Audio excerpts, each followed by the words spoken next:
Welcome to the Empowered Investor Podcast. Have you ever felt overwhelmed by the sheer volume of choices and voices telling you how to plan or invest for your future? With his straightforward approach, host Keith Matthews of Toulette Matthews & Associates cuts through the noise to help you create a winning action plan for you and your family. The decision-making framework discussed in this show can transform you and your investment experiences and will increase your odds of becoming financially secure. Learn more and subscribe today at tma-invest.com. Welcome to the Empowered Investor. My name is Keith Matthews, and I'm joined by my co-host, Marcelo Tabuada. Marcelo, how are you today? Keith, I'm great, and I'm beyond excited for this episode. Wow, you got energy today, Marcelo. I know why you have energy, but tell us who we have as a guest today. So today we have Andrew Hallam. He is a bestseller author of a few books. So he wrote a book called The Millionaire Teacher. Also, he wrote a book called The Millionaire Expat. And he just coming out with a book now called Balance. Andrew also writes for the Globe and Mail. And he was just such a good person to talk to. I really enjoyed this conversation. Yeah, it was an incredible conversation. He originally started with Money Sense 20 years ago. And he was a school teacher who went overseas on contract and observed a few things, but he observed that teachers were not saving enough. And so he came up with a plan, he came up with a book, he came up with educational programs. He's a regular speaker about how to improve your savings and your portfolios, all essentially built on the basis of index-based investing. But his third book is different. What's different about his third book, Marcelo? I think we both enjoyed the book. I can safely say that. And the reason I think it's because in our industry, Keith, sometimes we focus a lot on saving money and saving for retirement. But I think what Andrew did is he brought a very holistic view of life. So let's talk, like, investing is important for life and you save all this money, but he brought all this component about life satisfaction and how to bring balance in your life. And I think the book did a great job in having all these aspects that make up for a successful life that not only are about money. So I think that's where the book hit it out of the ballpark. And what he did nicely was really bring to our attention as a reader, and I know for those who read his book in the future, the importance of life satisfaction and happiness. And based on his research, how one goes about improving that. And so it's not about more is better. It's not about newer is better. It's not about more stuff will make me happy. It's about a whole series of strategies that research have shown will improve people's satisfaction levels. And he's articulate, he's a great writer, and he's a great speaker. So Marcelo, what does he talk about in the book? Great question. So I won't give it all out because the show was amazing, but he talks about the 4 quadrants for successful living. Then he talks about what he calls the real superpower, which is relationships or relationships with friends, family. And he also talks about appreciation and gratitude, which I found was really good. The research he has in the book and what he talked about in the podcast. He also, in the book, discusses the importance of giving. And he makes a clear distinction between giving when you give to a charity and when you actually give money and you see the money being put to work right in front of you. He also talks about the importance of giving time as opposed to money. So that's what he talks about in the book. Also, he discussed things like don't fall for lifestyle creep and things like this, things that we tend to do when we get a salary raise or something like that. So I think the book did a great job. And I tell you, I enjoyed the conversation and I'm super confident that our clients will find it super helpful as well. 100%. And all the things you mentioned wasn't necessarily him saying, well, it's important to do this. It's not his opinion stating that. It's research that shows that if you do some of these things, your level of satisfaction will actually increase. So there's a whole list of recommendations that he'll speak about, how to have better spending patterns. One great topic that's in his book and he'll talk about in today's podcast is how to rethink retirement. So these are all great concepts. And I got to tell you, Marcelo, you got excited all the way through this interview. I could see the passion. You got so into it. Andrew is a hell of a guest. And folks, please enjoy today's podcast. Enjoy. Hello, Andrew. Welcome to the Empowered Investor Podcast. Thanks very much for the invite, Keith. We're really looking forward to today's input from you. Let's start with a question. Why did you write the book Balance? After writing about the acquisition of money and how to best invest for the past 20 years, I realized that in so many cases, there's something missing. Like many people that didn't know me personally would say things to me like, you really like money, or you really like investing. And I'd realized that, wow, I was missing the mark there. And perhaps a lot of financial journalists were missing the mark there because I would respond with, no, I don't like investing. I don't like money. I like life. I like to try to enhance my life satisfaction, to maximize that the best possible way I can. And money was just a tool for that. So when I looked at writing another book, I looked at so many different things in terms of, well, one thing my wife and I did in 2014, we decided we would take a year off. And 1 year led to 2, which led to 3, which led to 7. And we thought we would do a series of travel excursions, which we did. And I was also doing a lot of speaking during that time period. So we wanted to explore and I wanted to give these talks. And we would end up in places like Central America in a camper van. It was like a journey that we had. We wanted to drive from Canada down to Argentina in a camper van. So we spent 17 months in this camper van. And what we would do is when we would get requests to speak, my wife would corral them into specific months. And then we would park the camper van. We would store it somewhere like Guatemala or Belize and pray that it would be there when we got back. We'd spend 4 weeks giving a series of talks, whether that be Asia or the Middle East or Europe. And often I was speaking to people who were working at big banks, large corporations, large resorts, people who were conventionally successful based on how we conventionally define success. And so many people will define success this way. And we've all heard it. They'll say, oh, that woman over there is really successful because she owns her own law firm. And she has a big house overlooking the lake and she drives a Maserati. And I felt that was a little bit nutty in that she might be a success, but not because she has those things. She could only truly be successful if she had what I called like the 4 quadrants of success. And what I would find is when I would go off back to the camper van lifestyle, so my wife and I would end up giving these talks and hanging out with some cool people who were very conventionally successful. And many of them were happy. Then we'd fly off to hang out with a totally different type of person in this camper van as we're traveling around Central America. And I recognized that overall, and this was very anecdotal, but I noticed that overall, the people who seemed to have a higher level of life satisfaction were a lot of the people that were living a lot more simply.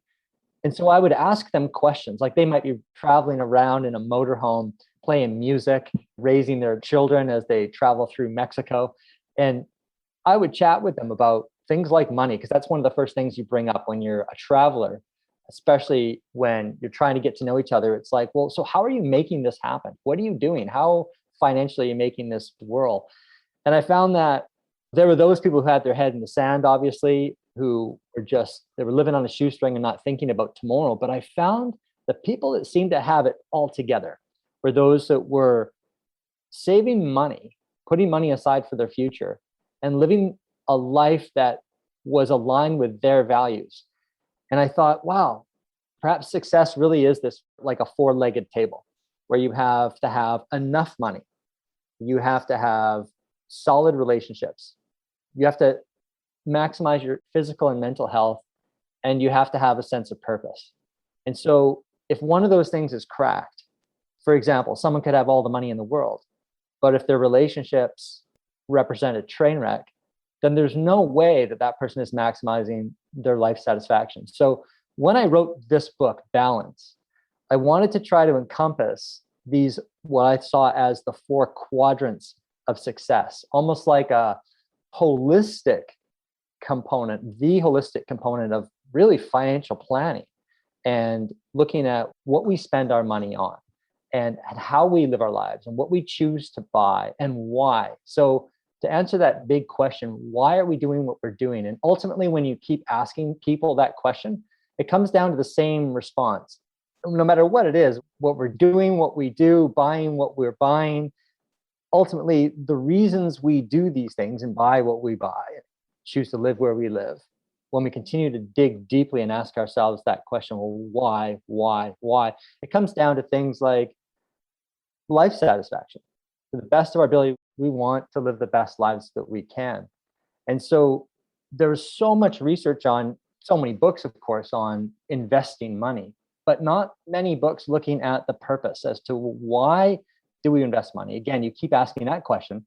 It comes down to life satisfaction. But most personal finance books never dig into, well, let's have a look at how we define life satisfaction based on research. So how can we truly get the most out of life? Your intro to why you wrote the book is amazing, Andrew. And as advisors, both Marcelo and I read your book in the last few weeks. And the takeaways that we picked up were incredible because we work in the money management and the planning industry. And there's so much conversation with clients and investors around money and planning and saving in the future and retirement. And there's something missing sometimes. And this whole satisfaction concept, you've got great research in your book. You mentioned many different areas.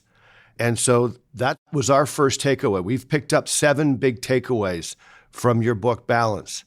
And the first is understand that those 4 quadrants drive satisfaction. So do you want to just go through those 4 specifically, and then we'll work our way down what we think are the big takeaways? Yeah, thanks for asking that, Keith. The first is to have enough money. And obviously, when we look at life satisfaction studies, life satisfaction generally does increase with income, but only to a point. So beyond those points, chasing more money just for the sake of chasing more money doesn't augment typically our life satisfaction. So money, though, or having enough of it, definitely is one of the quadrants of success. The second is solid relationships. So when we look at Harvard's study of adult development, for example, it's an 8-decade-long study looking at generally life satisfaction and happiness.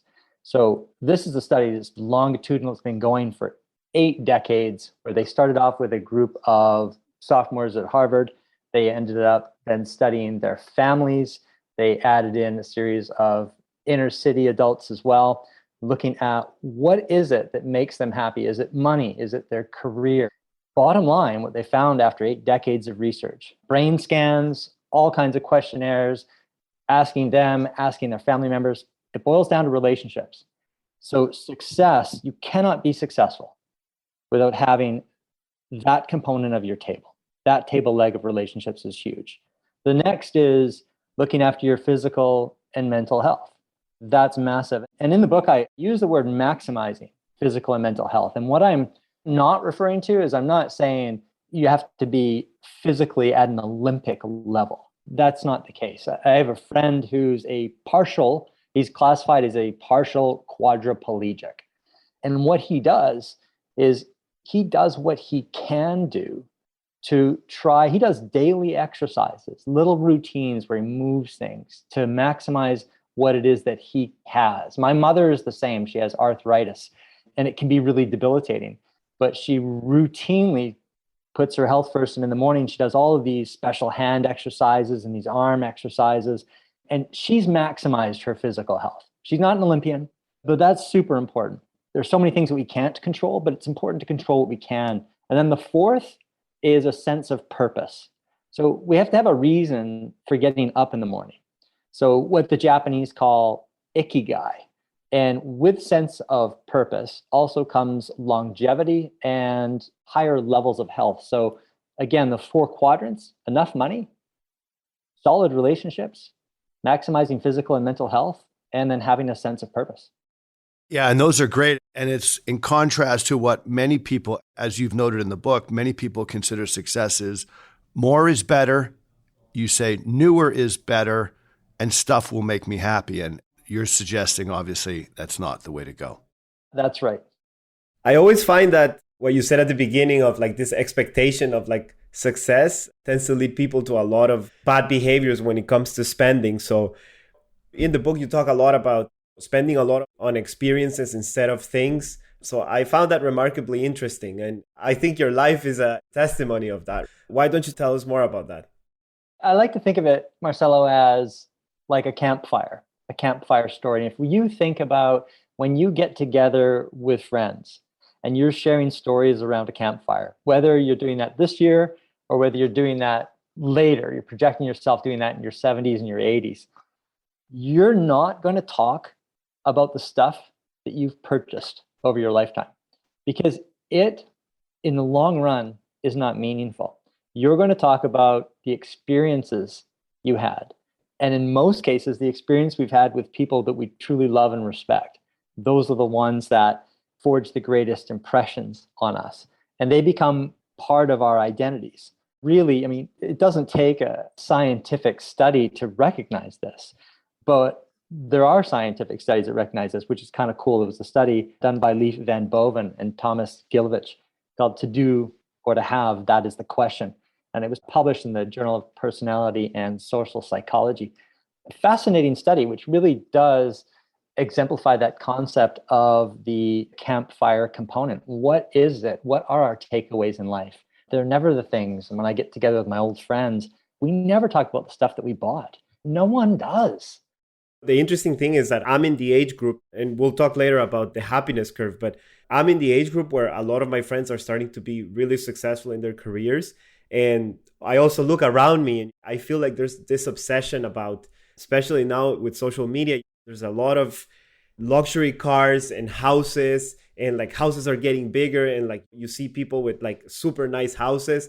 You gotta wonder, and you talk about this in the book, that people's houses have gotten bigger. Also, car loans have gotten bigger across the years. And I think personally, there's nothing wrong with owning an Audi or a BMW, but I do think there's a problem when you do own one of those cars and you're already struggling on maybe saving for retirement or having control over your finances. So what's leading us to that? Yeah, I think it's just that idea that we see other people doing it. So there's momentum that ends up gathering. You see somebody else and we feel either a tinge of jealousy or we feel like we need to purchase these sorts of things to get a sense of belonging. But of course, the irony is that based on, and Marcelo, you brought this up about bewaring the upgrade concept, it's a bit of a slippery slope because when we look at happiness research, it suggests something called hedonic adaptability. And in the case of vehicles, Michigan State University did a really fascinating study to see, do more expensive cars or do people who drive more expensive cars actually enjoy their driving experience more than people who drive mid-range vehicles?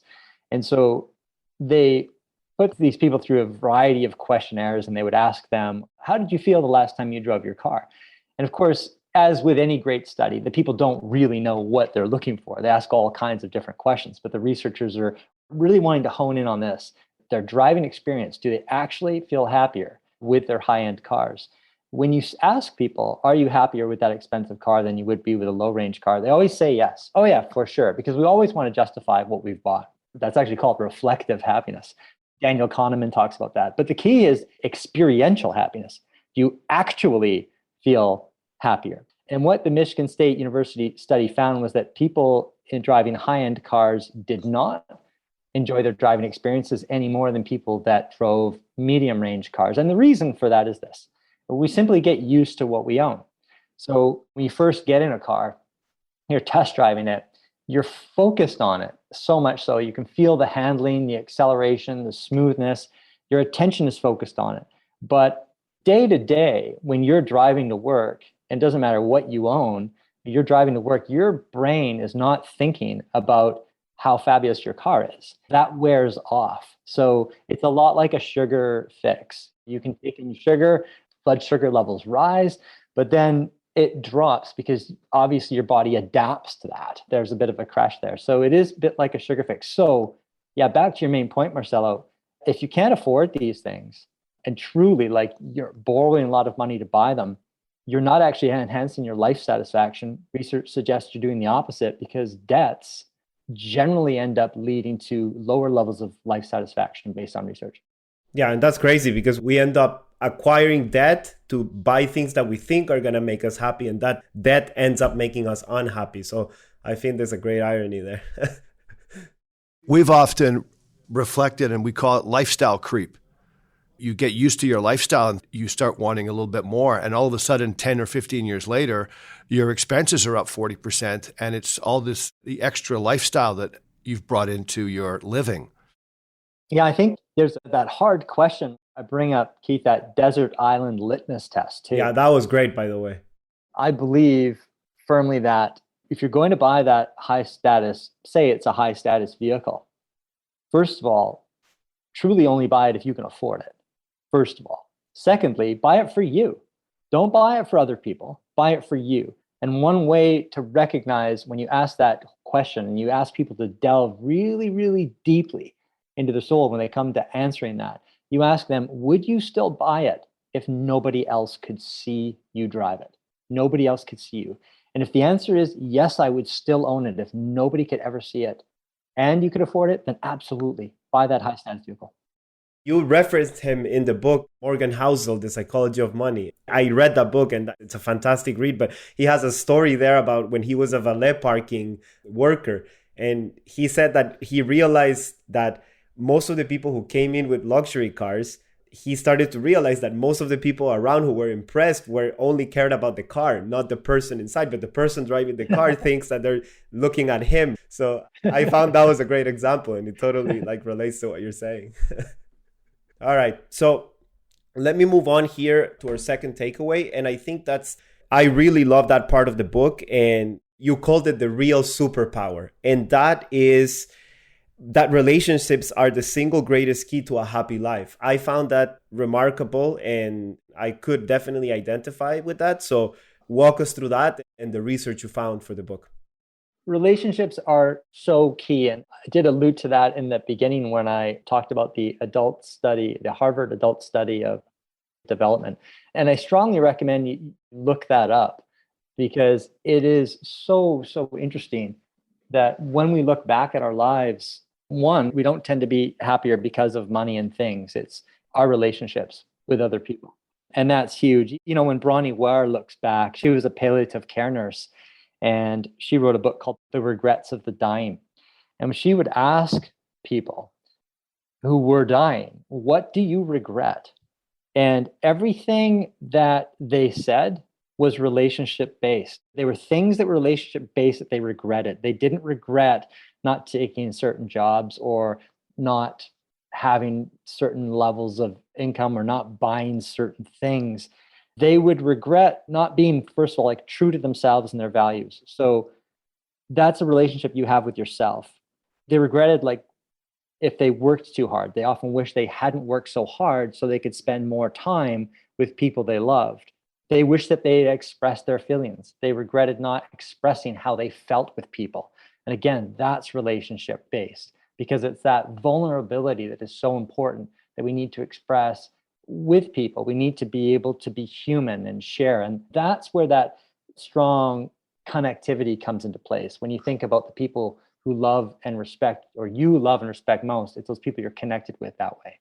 You had a few examples in the book about downtown in the US, Rosero, and also the Blue Zone. So I think the listeners would appreciate it. So tell us more about that. Oh, yeah, that's fascinating. There's a town not too far from where I am right now, actually. It's called Roseto, and it's in Pennsylvania. And in the 1950s, one of the doctors there, he contacted some research scientists. And he said, look, I live in this town of Roseto, and I don't know what it is about this place, but people live a freakishly long time. I think it's worth you guys coming down and checking this out. So team of researchers descended on Roseto to see what is it? Is it their drinking water? So they tested their drinking water, but the drinking water was the same as it was with any of the other local towns around them. They looked at their diet. The diet really wasn't that great. These people had come from Sicily in Italy and they'd come to Roseto and they would live very, very similarly to how the old sort of Italian traditions, where they were very tight as a community. There was always an open door policy. There were a lot of community clubs, like a crazy number of community clubs for such a small town. And when they isolated these variables, they said, well, it really does look like it's the social connectivity of Roseto. And then what they also found was the people in Roseto who had a lot of money didn't show it off. It was a cultural taboo for those people. They didn't buy bigger houses and they didn't drive better cars. They didn't want anything to come between them and the connectivity of their neighbors. And then in the 80s, when people got the sense of the American dream, there were a lot of the younger people that decided, well, now I'm going to be a success, a conventionally successful person. I'm going to buy a better house and I'm going to move away from that close, tight nucleus so I can build this bigger house on a large piece of land, buy a better car. And today, as a result of that, Roseto has become a little bit larger, not larger in population. Population's about the same, but it's been more spread out. People don't walk to their neighbors to the same kind of degree. The social fabric is broken down, and the longevity in Roseto is no different to any other small American town.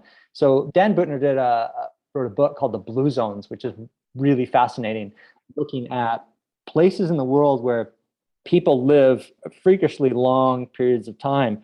Some of these blue zones include Okinawa, Japan, Sardinia, Italy, the Nicoya Peninsula of Costa Rica, Ikaria, Greece. These people all have different types of diets, obviously different water sources, different lifestyles, but all of the blue zones have something in common.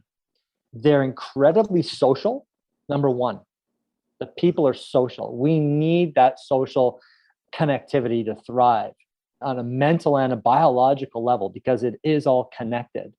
They end up moving. When we say moving, they walk to their neighbors. Also, they move a little bit. So there's a level of physical activity.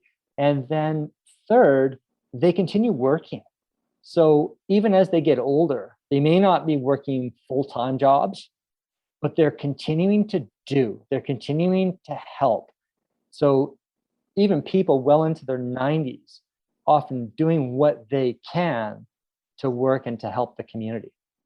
Are you familiar with the book Tribe by Sebastian Junger? No, I'm not. All you were saying made me think about that book, and he's a war journalist. So I think, Keith, I think you read the book as well, right? It's an outstanding book. So it made me think it's a great story because he's describing about how tribal we are and how ingrained that is in our DNA. And he goes through in the book, he describes how soldiers who have been in war in horrible situations, they come back to the US and they come back to this comfort and suburban life where everything is like gated communities, and they long being back in war, like they have trouble sleeping, like PTSD gets worse. And he interviews a few of them in the book, and they all talk about how they miss being in that community environment and brotherhood. And some of them say they've never had a better sleep than when they were sleeping in the floor with all of their brothers. I think that tells something about our human nature. And it's remarkable that that's also prominent in the Blue Zone study and Rosetta. Yeah, it's fascinating. We really do need to maintain that balance and that focus on human connectivity because it's huge. I see it often when we become more conventionally successful. We become more fragmented. Like you said, gated communities. And Marcelo, you're from El Salvador. The culture there is closer. It's tighter. And that's the thing. We were all like that because we needed each other. So when we needed each other, we needed people in our communities. This was something that was at the core of who we were as people. And then as we became more conventionally successful, we became fragmented. But if we can bring back that component, or at least do our best as individuals to enhance our social connectivity with our communities, then we can actually end up living better lives. Dan Buettner actually has a series of projects. His business is to go into communities that ask him for help. They say, look, we've got high levels of stress. We've got high levels of obesity in our city. What can you do to help? And so he goes in and works with city planners to facilitate high levels of connectivity within cities. And is he doing this, Andrew, in North America? Because a lot of the examples that you're using seem very European-based or Latin American-based or very sort of ethnic, where people live in multi-generational homes and there is the community. Is a lot of work being done in North America right now? What's your sense? Yeah, Dan Buettner is doing a lot of work in North America. And I did reference a couple of examples in my book, Balance, of cities that had asked him to come in and to look at things like public parks and play spaces that will bring together both the children and the people. doing what we can to encourage businesses where you have a little coffee shop next to the park where children can play, things that will bring people together, people talking, trying to encourage civic communities, different communities, yoga groups, yoga clubs, exercises, meditation groups, just anything that will bring people together. And yeah, so he's done a lot of that, Keith, in the United States, and to great success, which has been really impressive. Interesting. Well, one of the things that we definitely take away as readers in the book is this idea of the real superpower. The fact that of all of the factors out there that will help define happiness and satisfaction, it's the ability to strive for deeper and closer relationships with others. Let's move to the next subject, Andrew, that you speak a lot about in the book. It's the happiness curve. We've reviewed this before and we've spoken about this in some of our earlier podcasts, but you do a great job at it in your book. And the happiness curve sort of reviews what ages are the happiest. Do you want to jump in and explain a little bit more and tell us who discovered the happiness curve? Is it prevalent in all countries? And what are the takeaways that you want us to pick up? This is a fascinating piece of research, and economics professor David Blanchflower does a really great job of this. He and his research team ended up surveying people in dozens of different countries and found consistent elements, this pointing to the fact that we tend to be happiest in our early 20s and then again in our early 50s. And there are all kinds of possible reasons for this as to why we dip in our later 20s and 30s and 40s. And some of those things would be obviously pressures of mortgages and paying down, obviously, things like student loan debt, stresses of raising your family, difficulties of trying to make ends meet. But there's another element that's really important to look at. And that's that component of what people actually say.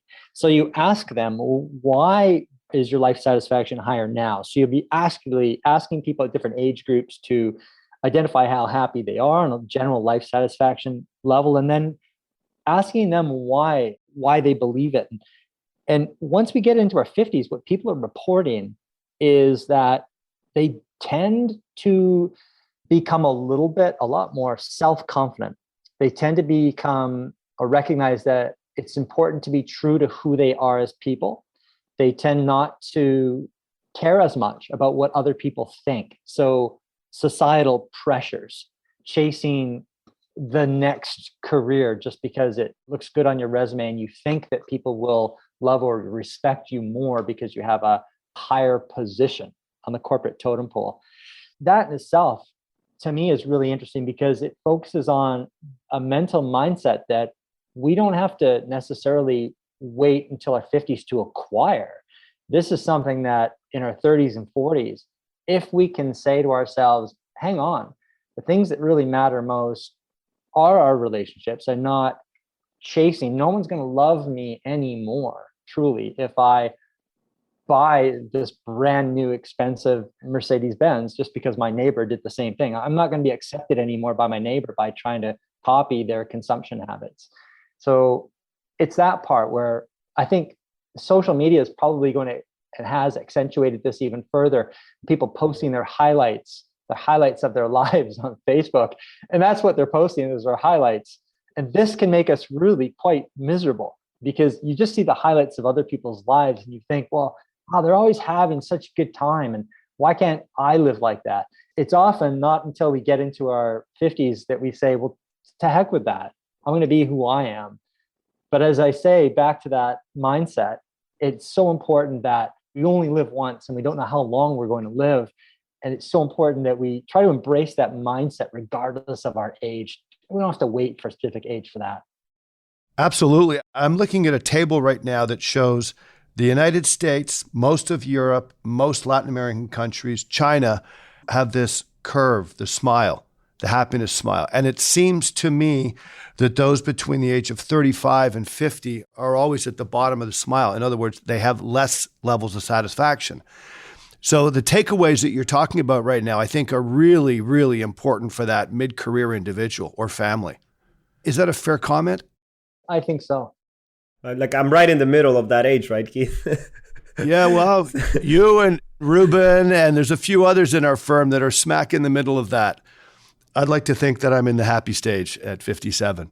And the nice thing is, it doesn't mean that's you, Marcelo. Like, No, of course. you personally might be living a fabulous life. And so that's one thing people should take note of as well with the research when we're looking at things like this, to say, well, wait a second, I'm really happy and I'm in my mid 30s and I'm absolutely thrilled.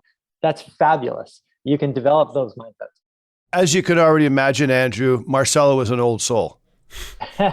You can tell he reads a lot. He's figured out balance. It's tough because even though I know all this and all these things you're saying resonated with me and I try to put them in practice, like, I'm very relationship oriented. I try not to overspend just because, but I do feel the pressure of the status syndrome. It is real. It is out there. And whether it is from like family members or friends around you, I think you do feel the pressures and sometimes you got to resist. I think the thing that's worked for me the most is to find a partner that aligns with my values. And that's helped me a lot because I do see a lot of friends, for example, who may not have that setup and they may fall for the status syndrome or chasing. And I find it's tough. Even if you know these things, it's not easy. But see, Andrew, remember in your book, you've got find people that align with your values. Marcelo and Alex have done that. It's amazing. Marcelo, you're absolutely right. So the one thing you touch upon too is, and that's been on the news as well. So I'm curious to know what your opinion is on social media, because I do find there is an element there where you were talking about community, and I have a theory about this, and it is the following. I think that people have always had this comparison mentality because it's just human nature. I feel that the community used to put people in its place sometimes. And this idea of always having someone to put you in check was there. But now with social media, it's kind of like you have this feedback loop and people get into this tribalism mentality, and it just accentuates all these problems that social media creates, like the constant comparisons, the confirmation bias, and all these things. So what recommendations would you have for like people based on the book you wrote? Like, what can you suggest to somebody they do when, if they like social media, but they're also struggling with these things like comparing themselves and trying to chase? That's a great question, Marcelo. I think setting a specific time limit for it, because it can become a vacuum where it can suck up so much time. 100%, yeah. Sometimes what I'll do with different parts of my day is I'll actually set, like I've just got this Timex watch here. Of course, you probably have your phone that could do the same thing, but I'll set an alarm for certain tasks. And if it's going to be social media, I'm going to check out Facebook and set that timer at about 10 minutes and make that timer go off. It wakes you up to say, I got to get out of here. Because again, I mean, there's reams of research suggesting that the more time we spend on social media, the more miserable it actually makes us. And so this is one thing that we want to try to control. Yes, it's a wonderful thing. I, like many people, have a love-hate relationship with things like Facebook. There have been many times where I've said, I'm done with it. I'm no longer going to be on social media because it's not actually fulfilling for me. But then there are these moments where there was one case where I was on the beach in Jawara. It's a small village in the South China Sea in Malaysia. And I posted a picture of me doing something stupid in that village or on that beach. And somebody ended up commenting and said, Andrew, I mean, and this is a small place. I'm telling you, this is a small island. It's called Pulau Tioman. And Jawara has got I think it's a town of about 200 people. There's nothing there. And some friends of mine, some people I hadn't seen in about a year and a half, had bought a sailboat. I didn't know that. And they were about 300 meters from me in this little bay. They were the only boat there. And they messaged me and they said, I can't believe where you are. Look out into the bay. And I look out and I see this boat. And I was waving, they were yelling. I jumped in the water and I swam. And if it weren't for Facebook, maybe this would be a great ad for Zuckerberg, but if it weren't for Facebook, I wouldn't have connected with them on that beach. But man, it can be a time suck. Yeah, I think we should really strongly do what we can to make rigid time limits when it comes to that. Interestingly, Facebook just changed their name yesterday. So this will probably be one of the last times, people will refer to it with Facebook. What are they called? Meta. M-E-T-A. What's the story there? what I've read so far is that their vision for the future is to have this idea of the metaverse, which, it sounds a lot like the Matrix to me. so I think they want to create this environment because they're investing a lot in artificial intelligence and virtual reality and this type of thing. So I think they wanted an all-encompassing name for all the technology that they have and try to move away a bit from social media. That's my read on it, so don't take my word for it. But I think that's kind of like where they're going. Well, and it's also coming at a time where they're trying to pivot away from some of the negative news that they've received. Yeah, that too. Sure. So, Andrew, in the book, there's a pretty significant section that talks about embrace what you have, embrace appreciation, and be grateful. Do you want to take a few moments and walk us through some of the major concepts that you highlight? Yeah, one is when you talk about appreciating what you have, let's say you have a new car. You bought it 6 months ago or a year ago. Actually, take a moment to get in that car and drive it. Just take it for a short drive and have your entire focus that car and have your entire focus based on how much you appreciate it. Try to do what you can to ward off what they call hedonic adaptability, which is important. Another thing too is things that really help people are things like gratitude journals.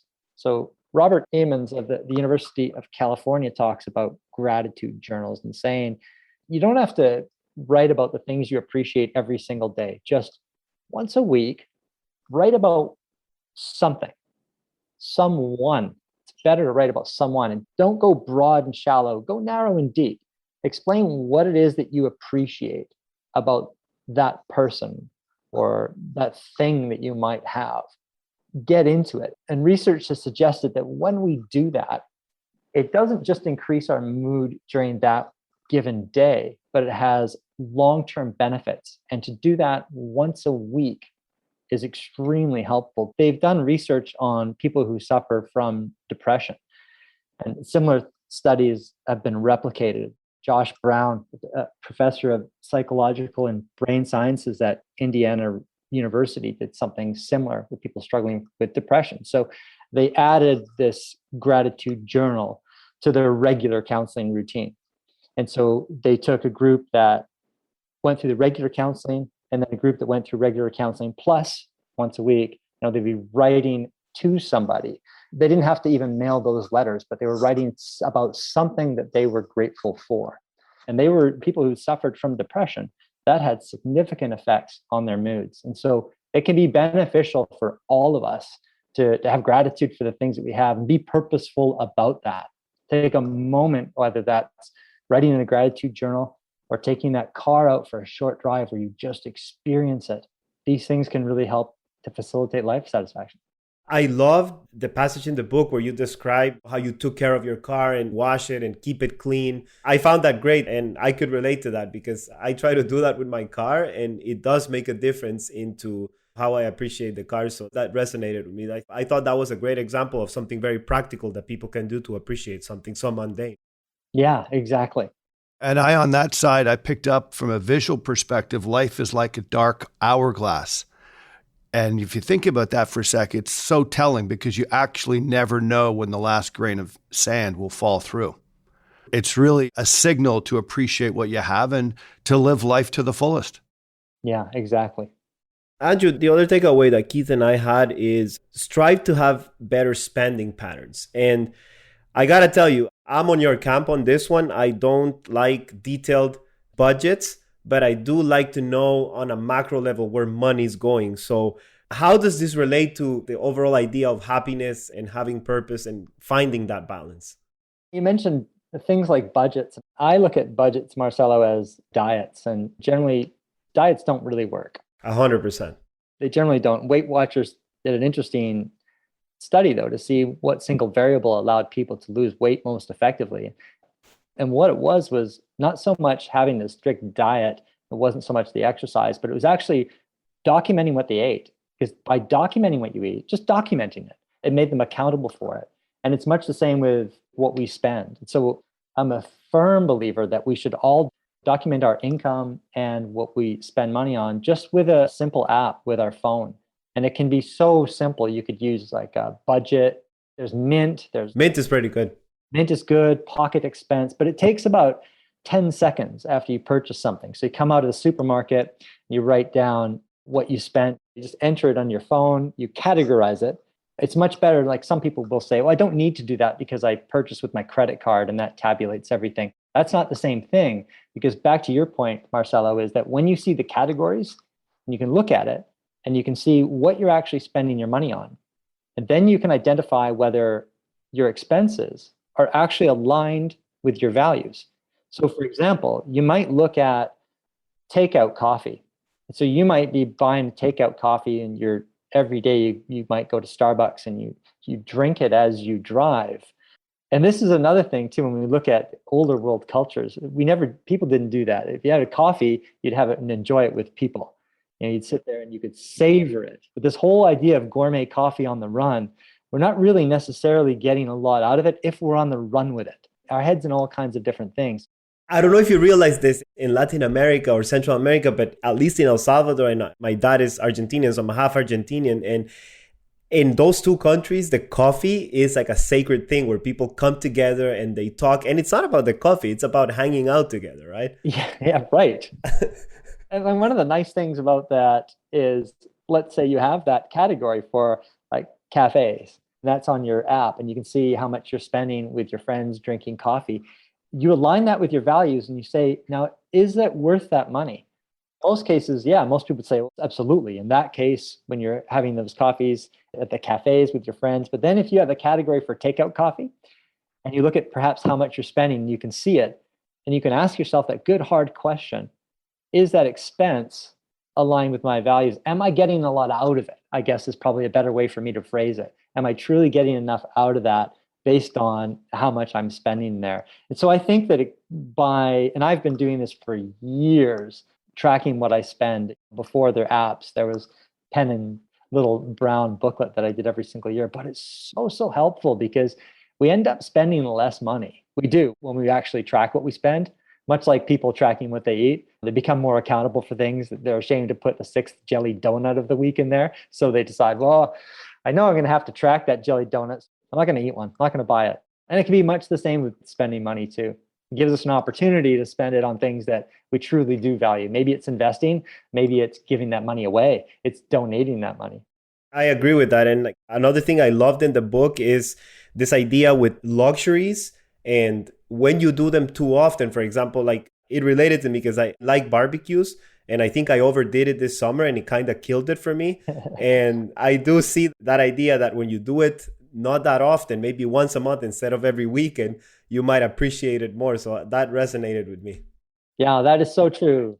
And Marcelo, you talk about barbecues often, which is great. And Andrew, I think your takeaway is move away from the stuff and move towards experiences. And you had one area in this section that you talk about, save your dollars, sacrifice your dollars for future experiences. And the fact that you use the word future experiences, as a reader, it made more sense to me versus what typically happens in personal finance books is things like sacrifice now so that you can maybe have something in the future. It's have something, as opposed to have the experiences. And I think that was very, very powerful, how you phrased that. Yeah, thanks, Keith. I think that really does come back to that point you brought up about the dark hourglass. And literally everybody has one. It gets tipped at birth and nobody knows how much sand they have left. And so the idea that you enjoy experiences, you try to maximize them as much as possible throughout your lives, not necessarily just saying, I'm not going to spend any money at all. And I'm going to have this fabulous life at some point when I'm 70, when I've got multi-millions in my bank account. That's not where it's at because we don't know how long we're going to live. Absolutely. So we're into the last section, the last main takeaway, rethink retirement. And we have a lot of clients, a lot of listeners that are either planning for retirement or currently retired. And so the premise behind Rethink Retirement in your book is if you can, think about maybe working a little longer, maybe working in an area that you're passionate about, maybe taking on some part-time work. But there's many benefits to doing that. Do you want to share with us some of the benefits and the reason why you think it's important and what the studies show? I'm glad you brought that up because When we look at typical personal finance books, and you asked me, why did you write this book? So many of them look at the early retirement as this goal, and they'll grab you with fancy titles with titles that allude to the fact that quit early, live the best life ever, quit your jobs. This is so common in financial journalism, as if this is some sort of holy grail. But research suggests that it isn't. So one thing that I found really interesting was looking at Japan, for example. And the Japanese, they're known for their longevity. And yeah, you could say that potentially they have a better diet, but their entire lifestyle is not better than ours. Smoking is slightly higher in Japan, smoking rates per capita, than it is in the US and Canada. Not that it's extremely high, but they smoke more. So they don't necessarily live a perfect lifestyle, yet they live longer than we do. And one of the things that they do is they don't typically have the same kind of goals that we have with respect to retirement. Like this is a holy grail. They like to keep working. And when I say that, it doesn't mean that they continue their full-time grind. They might quit their full-time jobs and then take up something part-time. They have these, what they call silver-haired centers, 1,600 employment centers in Japan, where retirees can go and to pick up some kind of casual part-time work. And what that does on several different levels. One, it gives the Japanese what they call ikigai, which is what I called the sense of purpose in the 4 quadrants of success. It gives them a reason to get up in the morning. And when they do that, they're going to be engaging with people, learning different things, engaging with people of different age groups. The idea of retiring early, when we look at the US Journal of Epidemiology, and there goes the siren. Let's wait this out. Wow. You're right. You nailed it. Well, we could do, I'll tell you what we could do is just for our own information, spend a few minutes gathering a little bit of your past life, because we'll put that in the intro. Okay. We sort of just went right into the book right away. So, Andrew, give us a little bit of a heads up. You've written the 2 books, but how long have you been doing speaking tours on investing and planning? That would have started in 2003. So I started writing about investing. I started with Money Sense magazine, writing columns for them. I was working as a teacher on Vancouver Island. I was teaching high school English. Where on Vancouver Island? Courtney. My son went to UVic. Yeah, I did too. Oh, you did, eh? Wow, okay. Very cool. We need to know your background like a little bit here. Like, I didn't know you worked at Money Sense, which is so you started off as a journalist. I was actually a teacher. Now, I was just doing freelance stories for Money Sense. So I didn't write for Money Sense. So I wasn't on their staff, but I would write freelance pieces for them. I started off as a school teacher. So I was teaching high school English in the Comox Valley in Courtney on Vancouver Island. And I went to UVic and I got my Bachelor of Education. My double major was English and physical education. Bit of a different blend there, but I taught in Courtney and then I took a year off. So I've always been into lifestyle. So the whole money thing for me was never about pursuing money for the sake of money. I was always interested in using it as a tool for life. And so I took a year off. I deferred salary leave in 2002. And it was an awesome thing that the school district allowed us to do, where we could have them take a percentage of our income every month for a predetermined period of time. And then we would be given a full year off at some stage, and they would give us that money back on a monthly basis, including the interest. And so I would be like in Morocco, I'd go to an ATM machine and I'd see that I got paid that month. So it was amazing. I traveled for, I guess, about 11 months, just traveling, trying to see as much of the world as I could do. And then, ironically, while I was in Morocco, the former principal of the school that I was at on Vancouver Island sent me an email. And the previous year, he had taken a job at Singapore American School. It's the largest single campus international school in the world. So it has 4,000 kids, K to 12. And he'd taken a job as a vice principal there, sent me an email, and he said, there's a job coming up for a high school English teacher. A lot of people, when they think, and you would know this, Keith, a lot of other people don't realize that international schools, they don't cater to the clientele of the country that they're in.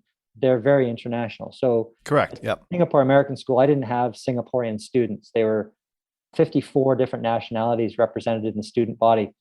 It was an awesome place to live and to work. So I worked there. You did the American system or the UK system? It was American there. Yeah, they were on like the AP format. And I worked there for about 12 years. And during that time, this was the main impetus for me to write Millionaire Teacher. So you're there, a lot of Americans are not contributing to Social Security because they're living abroad and they can't. And so likewise, Canadians, they're not contributing to a defined benefit pension. And they end up kind of, what I could see was people would experience what I started to call expat-itis. Lifestyle inflation would start creeping up. And what they didn't realize that nobody was taking anything from their paychecks, contributing money to CPP or old age security or Social Security or defined benefit pensions. They were entirely on their own. And yet they lived like they had pensions waiting for them when they got older. They never thought about the concept of maybe one day retiring. And what makes matters worse is because their salaries tend to be high and their income and their taxes tend to be low, they tend to become magnets for some pretty bad financial services companies that come in and sell them some pretty crappy products. And so in 2003, when I moved there and I'm talking to people, they see who you are, they look at what your background is. Oh, he does some financial writing. People started asking me some questions. And I realized I should start putting on some perhaps basic teaching seminars on just basic financial planning, solid investment products. And so I started doing that in 2003. And I would give away books. I'd buy books for people, like simple books, like John Bogle's Little Book of Common Sense Investing, How a Second Grader Beat Wall Street, and all sorts of books that were on mutual fund investing. And I found that I spent thousands of dollars of my own money giving this stuff away. And it felt awesome. Again, it comes back to that whole thing I talked to you guys about, or mentioned in the book about giving. It feels great helping these people. I'm feeling awesome about it. These people, although they all had college degrees, they didn't understand these books. Like you give a typical person with a college degree, John Bogle's book, Common Sense on Investing, and I can promise you they won't understand it. And I know that for a fact because as a school teacher, I start asking them the questions after they read it and they don't get it. So the reason they don't get it is just there's certain jargon that's just assumed. Like the very first line, one of the very first lines of the Little Book of Common Sense Investing, John Bogle puts that a lot of people think that their goal is to try to beat the market. Well, what the hell does that mean? If you go on the street and you ask people what that means, you'll get 1 in 100 will be able to tell you what that means.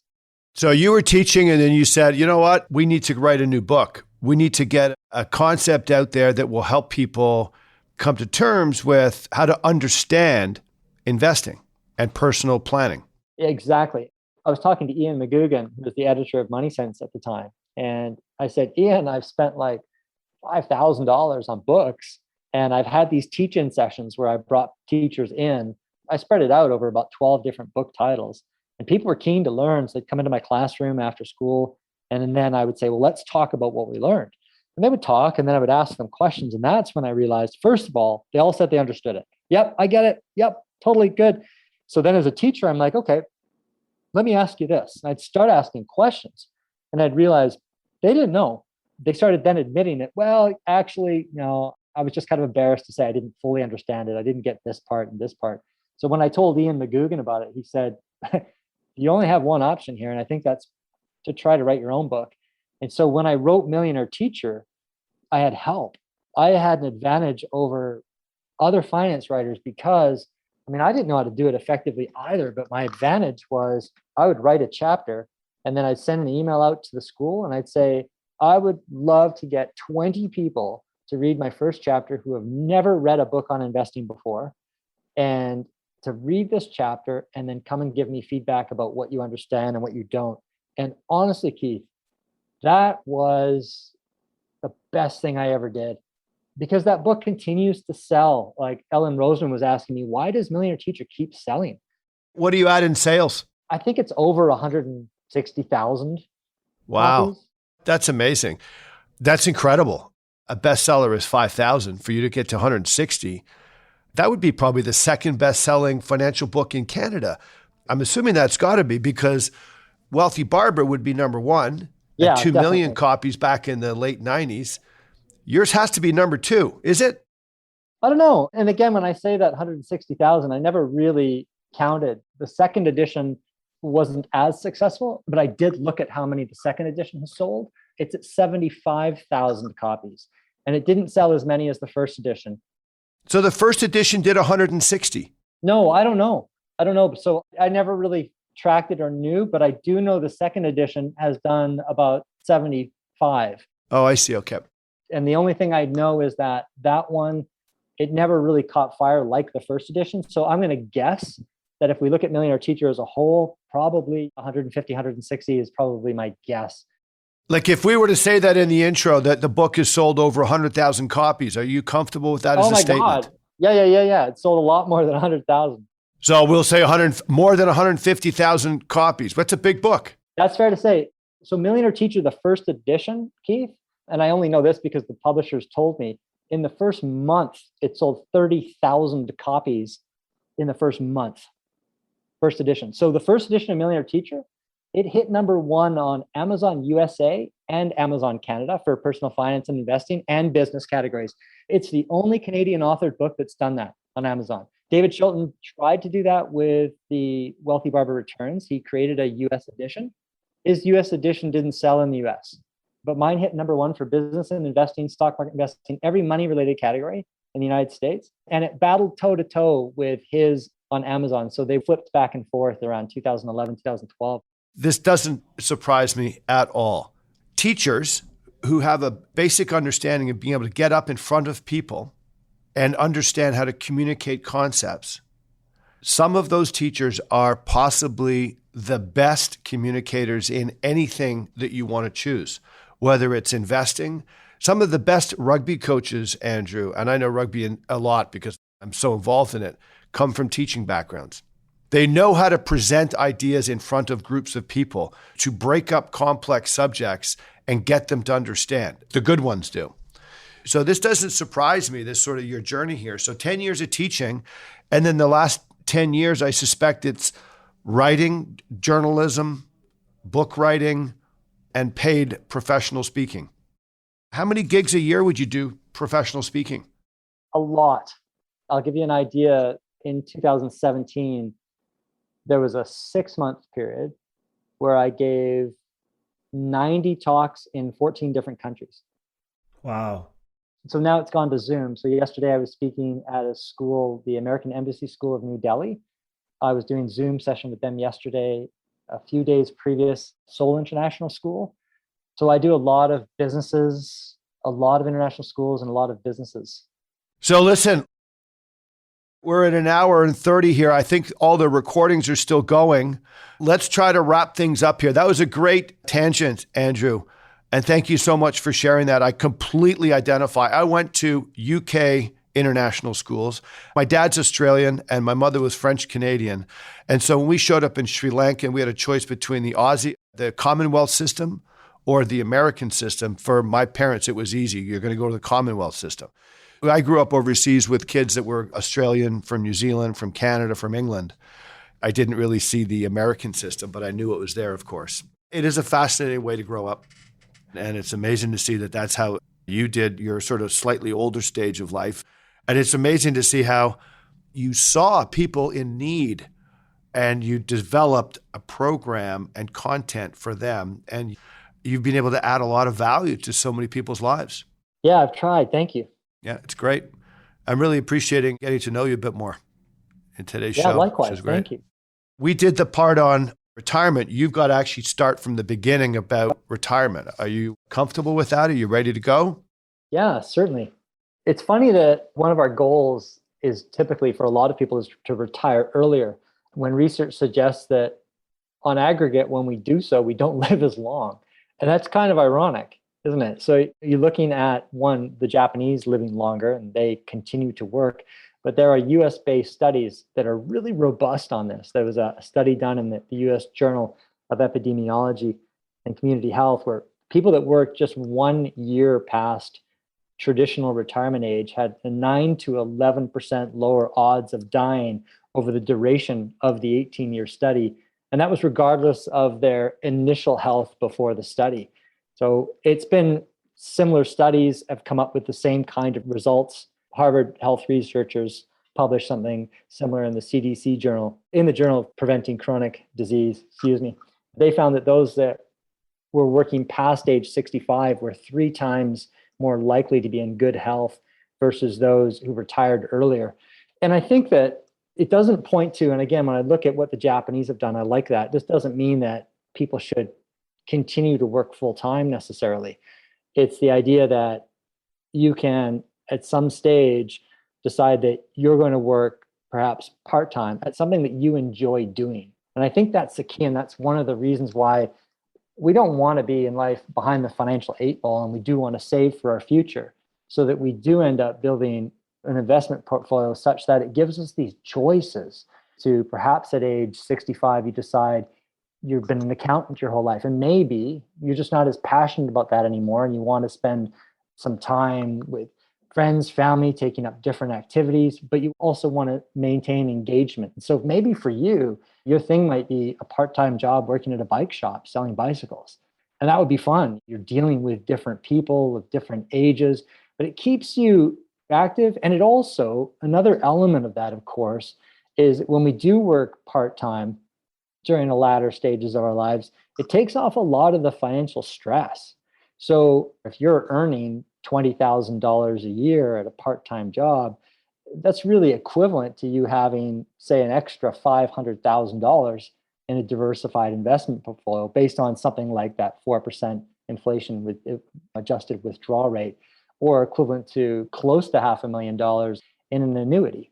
So it takes off that financial stress and it enhances our longevity. So I'm a big fan of it. Many people have said to me, oh, well, you're retired. You built your investment portfolio and you wrote about that in your book, Millionaire Teacher. And for me, I say, no, my goal is to never retire, but to be able to continue little projects and working at things that I choose to work at. But I want to continue to work part-time as long as I possibly can. I want you to tell me more about, well, the audience, about this idea of time and perception and having hobbies and like mental stimulation. I found it blew my mind, honestly. And I think we'd be doing a disservice if we don't talk about that. That, Marcelo, is one of my favorite topics. I often think that, obviously, when you think back to when you were in, let's say, grade 10 or grade 9, 15 years old, that school year seemed to last forever. Absolutely. And then as adults, the days, weeks, months seem to accelerate the older we get. And of course, we know that it's only our perception of time. Time itself doesn't change. Our perception of it, though, does. And one of the things, of course, is you take 1 year in the life of a 10-year-old, that is 10% of their life. So there's that mathematical component there, but that's a reality for younger people. Whereas 1 year is a smaller percentage of your lifespan when you're 50, 60, 80, whatever. But there's something else that happens. And I recognize this I do a lot of thinking and asking people questions. And during my year off, this was during 2002, 2003, where I took a deferred salary leave for my teaching job and I just traveled. I did a lot of journaling and thinking. And I would go to a place and I would recognize, and I think you guys can relate to this. You travel to a place, let's say you've never been before, and you've been there for 5 or 6 days, and you think back to when you first arrived, and you think, was that just 5 or 6 days ago that I arrived in this new location? And it seems like in most cases it was a longer time period than that. And one of the reasons is that we measure time based on alternative stimuli. So we measure points in time based on the experiences that we have. And so when the experiences are new, and they're new when you're young, you're going through puberty, you've got a girlfriend or boyfriend, and then you break up, and then all of these things are changing. Your mind, your body, everything is changing. That's one of the reasons why that time seems to stretch. And so that's not always a bad thing. Maybe it is when you're in high school and you just want the day to be over. But if you can stretch your perception of time now, you don't necessarily affect chronologically how long you're going to live, but you can stretch your perception of that so it seems like you're living longer. So the things that we do to do that, let's get into the practical components here. It's to give yourselves alternative experiences and try to keep learning. So that learning might be, for example, I've never played squash. The idea of me, I'm still able physically to play squash, learning something entirely new. I've never learned how to play chess. I've never learned the guitar. I could take a cooking class. We could do all of these things to try to learn something new. And in that process, we create different points of stimulation. And so I do reference research on this. It was interesting because some of these things I thought about, and I think many of us think about these things, but it wasn't until I started looking up research on this and found that, wow, there are people that actually study the perception of time. And they talk about how time is elastic and how we can expand it. And I reference several studies in the book Balance. I found that fascinating because I think when you're engaging in a hobby and struggling to learn something and getting stimulated, you're touching on a very human thing, which is the struggling and having to work for something. And I think that ends up adding to the purpose and a lot of the other things that you're talking about. It does, doesn't it? Because it's also, there's an achievement component to that too. When we struggle and we can see progress, we can see that we're proud. And that's one of the reasons too. And I said back in my book, in the book Balance, and I said, if you want your children to be strong financially, the last thing you do is give them money. As many people see how compound interest works. And I know this is slightly different, but in a way it's somewhat related. It's that idea of pride in accomplishment, pride of doing something, learning something. And when many people see how compound interest works, they say, well, I'm going to give my child 100 grand or 10 grand, and they're 5 years old and they'll never have to work and they'll never have to invest. You rob your child if you do that. You rob them of the feeling of accomplishment. That's powerful. And that's our sense of purpose. That's, again, when I come back to one of those 4 components on that table of success that I talk about, a sense of purpose and the achievement component, it definitely relates to that. And to tie that back to retirement and sort of working, looking for hobbies, looking for maybe new types of work experiences, looking for new things, stretching time is such a powerful concept. We have tons of clients that are working through their 60 to 70 zone. The individuals that might be physicians, they might be school teachers. There's academics, there's university professors. I definitely sense this need or desire for some to continue to push through the retirement and add those extra experiences, try to stretch the time out like you're mentioning, Andrew. Yeah, maximizing their lives. Absolutely. Well, listen, Marcelo, Andrew, we're going to wrap up the show today. Marcelo, any last comments for Andrew in terms of perceptions and takeaways? I love the book, Andrew. I think that you've done a fantastic job bringing a sense of purpose to why we work and why we have money. And that holistic approach, I think, is going to resonate with a lot of our clients and with a lot of people. And I can't wait to share the show and the book with my friends, family, and people in my network. Thanks so much, Marcelo. Yeah, I was so pleased you allowed me this opportunity to talk about this stuff. Thank you. It was outstanding, Andrew. And one thing I will add is we focus so much on money and planning and investing and saving. And this book really brings up so many gems in terms of things to think about to improve satisfaction levels and happiness levels. So thank you so much for being our guest today. We look forward to sharing the show, and we will definitely be buying some books for some of our clients, contacts, and friends. Thank you so much. It was my pleasure. You've been listening to the Empowered Investor Podcast, hosted by Keith Matthews. Please visit tma-invest.com to subscribe to this podcast, learn more about how his firm helps Canadian investors, or to request a complimentary copy of The Empowered Investor. Investments and investing strategies should be evaluated based on your own objectives. Listeners of this podcast should use their best judgment and consult a financial expert prior to making any investment decisions based on the information found in this podcast.